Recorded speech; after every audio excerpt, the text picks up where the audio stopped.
সিলেটের মানুষ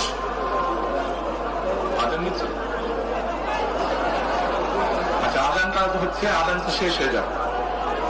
15-16 বছর কিভাবে এই দেশকে অন্য দেশের কাছে বন্ধক দিয়ে দেওয়া হয়েছিল, সেজন্যই আমি বলেছি দিল্লি নয়, দিল্লি নয়, নয় অন্য কোনো দেশ, সবাইকে বাংলাদেশ।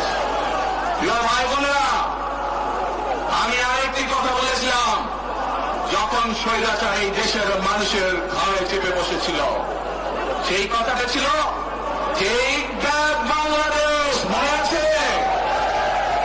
যে আমরা টেক ব্যাক বাংলাদেশের অর্ধেক পথে, হাফ পথে এসে দাঁড়িয়েছি, অর্ধেক পথে এসে দাঁড়িয়েছি। দেশকে আমরা স্বৈরাচার মুক্ত করেছি, আমরা গণতন্ত্রের প্রতিষ্ঠার যাত্রা শুরু করেছি। এখনো সেই যাত্রা শুরু হয়নি। 12 তারিখে ধানের শীষকে নির্বাচিত করার মাধ্যমে গণতন্ত্রের সেই যাত্রা শুরু হবে। টেক ব্যাক বাংলাদেশ মানে শুধু গণতন্ত্রই রক্ষা নয়, এর সাথে আরো কথা আছে। ওই যে বললাম খাল খনন, ওই যে বললাম কৃষক ভাইদের পাশে দাঁড়ানো, শুধু এখানেই থেমে থাকলে চলবে না। আমাদের দেশের জনসংখ্যার অর্ধেক হচ্ছে মা বোনেরা, অর্থাৎ নারী সমাজ।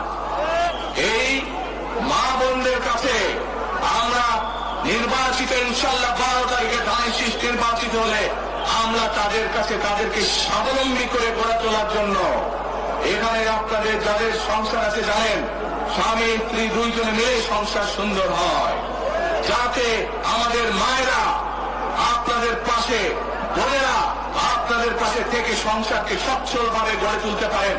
আমরা গ্রামে গ্রামে, শহরে শহরে সকল দুস্থ পরিবার যারা আছে, মধ্যবিত্ত নিম্নমত সকল পরিবার কাছে ফ্যামিলি কার্ড পৌঁছে দিতে চাই। এই ফ্যামিলি কার্ডের মাধ্যমে আপনার পরিবার, আপনার মা বা আপনার স্ত্রী, আপনার বোনের মাধ্যমে আপনার পরিবার সহযোগিতা পাবে। কিন্তু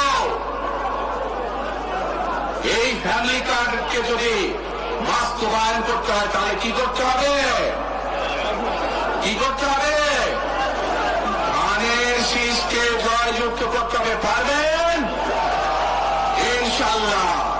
প্রিয় ভাই বোনেরা, কৃষক ভাইদেরকে যেমন কৃষি কার্ড দিতে চাই আমরা সহযোগিতা করার জন্য, মা বোনদেরকে দেশনেত্রী খালেদা জিয়া যখন দেশ পরিচালনার দায়িত্বে ছিলেন, মা বোনদেরকে বিনামূল্যে শিক্ষার ব্যবস্থা করে দিয়েছিলেন, মনে আছে? এখানে বহু মা বোন আছে সেই সময় যারা এই সুবিধা পেয়েছিলেন। আপনাদের ঘরে বহু মা বোন আছে যারা সেই সুবিধা পেয়েছিলেন। আর সেই মা বোনদেরকে আমরা ফ্যামিলি কার্ডের মাধ্যমে খালেদা জিয়ার সরকার শিক্ষার সুযোগ করে দিয়েছিলেন। আপনাদের আগামী দিনের ধানের শীষের সরকার, বিএনপি সরকার, সেই শিক্ষিত মা বোনদেরকে, সেই মা বোনদেরকে, সকল মা বোনদেরকে অর্থনৈতিকভাবে আমরা স্বাবলম্বী করে গড়ে তুলতে চাই। প্রিয় ভাই বোনেরা, আসেন এবার টেক ব্যাক বাংলাদেশের আরেকটি কাজ বাকি আছে। সেই কাজ হচ্ছে আমাদের দেশের লক্ষ লক্ষ যুবক যুবতী, অর্থাৎ তরুণ সমাজের সদস্যরা, যুব সমাজের সদস্যরা, লক্ষ লক্ষ সদস্যরা বেকার হয়ে বসে আছেন, আছে না? এই বেকারদের জন্য আমরা কর্মসংস্থান তৈরি করতে চাই। সিলেটের মানুষ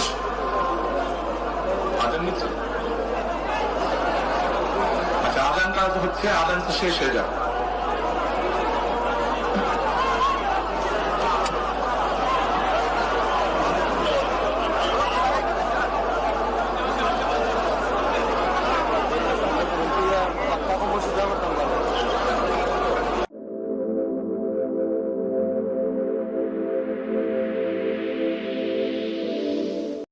Please like and subscribe.